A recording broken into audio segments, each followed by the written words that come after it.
আসসালামু আলাইকুম, স্বাগতম জানাচ্ছি বিবিসি নিউজ আন্তর্জাতিক সংবাদে। শুরুতেই সংবাদ শিরোনাম, এরপর বিস্তারিত। ইসরায়েলকে রক্ষা করতে গিয়ে যুক্তরাষ্ট্রের আকাশ সুরক্ষায় টান। যুদ্ধবিরতির দ্বারপ্রান্তে ইরান যুক্তরাষ্ট্র, কয়েক ঘণ্টার মধ্যেই আসতে পারে ঘোষণা। ট্রাম্পের চীন সফরে গোপন নজরদারির অভিযোগ। ইরানের পথে পাকিস্তানের সেনাপ্রধান আসিম মুনির। দর্শক, এতক্ষণ শুনছিলেন সংবাদ শিরোনাম। এখন বিস্তারিত। আপনি যদি ইসরায়েলের ধ্বংস চান এবং মুসলিমদের পাশে থাকেন, তাহলে ভিডিওতে লাইক করে চ্যানেলটি অবশ্যই সাবস্ক্রাইব করে দিবেন এবং আপনার মূল্যবান মতামত অবশ্যই কমেন্টে লিখে জানিয়ে দিবেন। এখন বিস্তারিত। ইসরায়েলকে রক্ষা করতে গিয়ে যুক্তরাষ্ট্রের আকাশ সুরক্ষায় টান। ইসরায়েলকে ইরানি হামলা থেকে রক্ষা করতে গিয়ে মার্কিন সামরিক বাহিনী তাদের নিজস্ব বাহিনীর চেয়েও বেশি অত্যাধুনিক ক্ষেপণাস্ত্র বিধ্বংসী ইন্টারসেপ্টর বা ক্ষেপণাস্ত্র প্রতিরক্ষা কবচ ব্যবহার করেছে। দ্য ওয়াশিংটন পোস্টের এক সাম্প্রতিক প্রতিবেদনের বারাত দিয়ে মিডল ইস্ট আই MEE জানিয়েছে, মিত্র দেশকে রক্ষা করতে গিয়ে যুক্তরাষ্ট্রের ওপর পড়া এই বিপুল চাপের কারণে বর্তমানে মার্কিন আকাশ সুরক্ষা মজুদে মারাত্মক ঘাটতি দেখা দিয়েছে। যুদ্ধের চরম উত্তেজনার সময়ে উপসাগরীয় অঞ্চলের অন্য মিত্ররা ইন্টারসেপ্টর সরবরাহের অনুরোধ জানালে মার্কিন প্রশাসন তা প্রত্যাখ্যান করতে বাধ্য হয়। বিপরীতে ইসরায়েল অবশ্য তাদের ঘনিষ্ঠ আরব অংশীদার সংযুক্ত আরব আমিরাতকে রক্ষায় আয়রন ডোম ব্যাটারি ও সামরিক কর্মী পাঠিয়েছিল। প্রতিবেদনে বলা হয়, ইসরায়েলের সুরক্ষায় মার্কিন বাহিনী 2 শতাধিক terminal high altitude area defence third interceptor উৎক্ষেপণ করেছে, যা পেন্টাগনের মোট মজুদের প্রায় অর্ধেক। এর বাইরেও পূর্ব ভূমধ্যসাগরে মোতায়েন করা যুদ্ধজাহাজ থেকে আরও শতাধিক স্ট্যান্ডার্ড মিসাইল 3 SM-3 ও স্ট্যান্ডার্ড মিসাইল 6 SM-6 ইন্টারসেপ্টর ছুড়েছে যুক্তরাষ্ট্র। এর বিপরীতে ইসরায়েল নিজে 100টিরও কম অ্যারো ইন্টারসেপ্টর ও প্রায় 90টি ডেভিড স্লিং ইন্টারসেপ্টর ব্যবহার করেছে। ডেভিড স্লিং মূলত ইয়েমেনের হুতি ও লেবাননের হিজবুল্লার ছোড়া ক্ষেপণাস্ত্র ভূপাতিত করতে ব্যবহৃত হয়েছে, যাদের কাছে ইরানের মতো এত উন্নত প্রযুক্তি বা ড্রোন নেই। ওয়াশিংটন পোস্ট এই পরিস্থিতিকে দুই দেশের সামরিক সম্পর্কের ক্ষেত্রে একটি অসম বা একতরফা গতিশীলতা হিসেবে উল্লেখ করেছে। থিঙ্ক ট্যাঙ্ক কুইন্সি ইনস্টিটিউটের নির্বাহী ভাইস প্রেসিডেন্ট ট্রিতা পার্সি সামাজিক যোগাযোগ মাধ্যম এক্সে বিষয়টিকে স্তব্ধ করার মতো বলে মন্তব্য করেছেন। তিনি উল্লেখ করেন, এই পরিসংখ্যানগুলো দেখার পর অনেকেই যদি ইরান যুদ্ধকে ইসরায়েল প্রথম নীতি হিসেবে বিবেচনা করেন, তবে তা খুবই স্বাভাবিক। কারণ ইসরায়েল নিজে যতটা ইন্টারসেপ্টর ব্যবহার করেছে, যুক্তরাষ্ট্র তার চেয়ে অনেক বেশি অত্যাধুনিক ক্ষেপণাস্ত্রের মজুদ শেষ করেছে কেবল ইসরায়েলকে বাঁচাতে। বর্তমানে একটি নড়বড়ে যুদ্ধবিরতির মধ্যে যুক্তরাষ্ট্র ও ইরান যুদ্ধ অবসানের একটি প্রস্তাব নিয়ে আলোচনা করছে। তবে মার্কিন প্রেসিডেন্ট ডোনাল্ড ট্রাম্প হুমকি দিয়েছেন যে ইরান যদি যুদ্ধ থামানোর শর্তগুলো মেনে না নেয়, তবে পুনরায় হামলা শুরু করা হবে। কিন্তু বর্তমানে যুক্তরাষ্ট্রের হাতে মাত্র 200টি থার্ড ইন্টারসেপ্টর অবশিষ্ট থাকায় ওয়াশিংটন নিজেই এখন বেশ ঝুঁকিপূর্ণ অবস্থানে রয়েছে।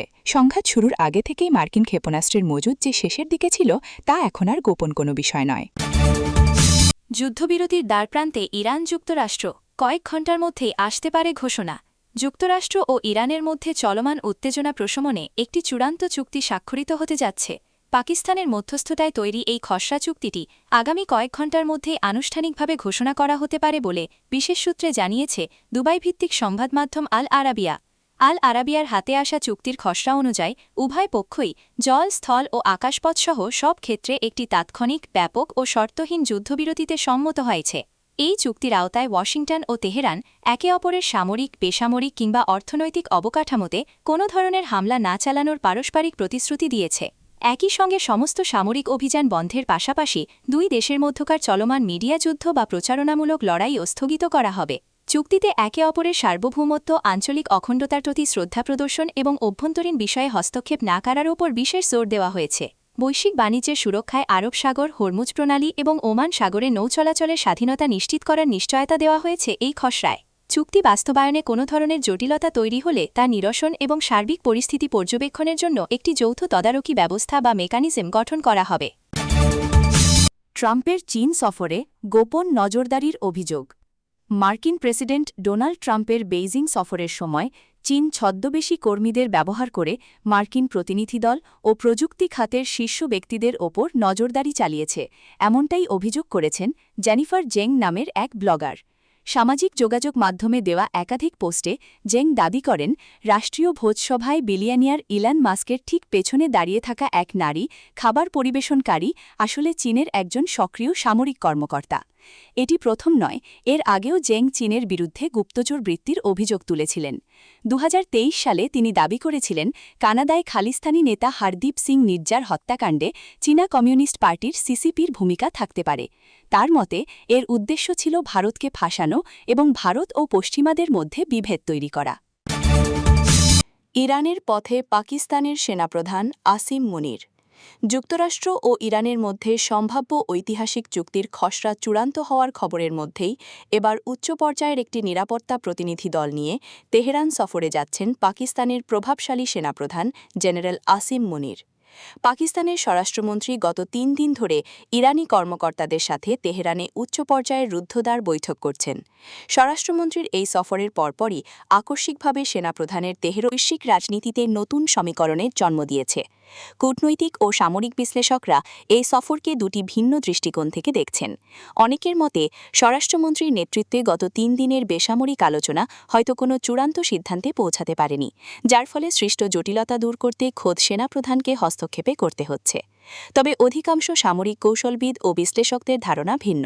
তারা মনে করছেন বেসামরিক পর্যায়ের আলোচনা এতটাই সফল হয়েছে যে এখন একটি চূড়ান্ত নিরাপত্তা ও শান্তি চুক্তি স্বাক্ষরের আনুষ্ঠানিকতা সম্পন্ন করতেই সেনাপ্রধানের এই জরুরি তেহরান সফর।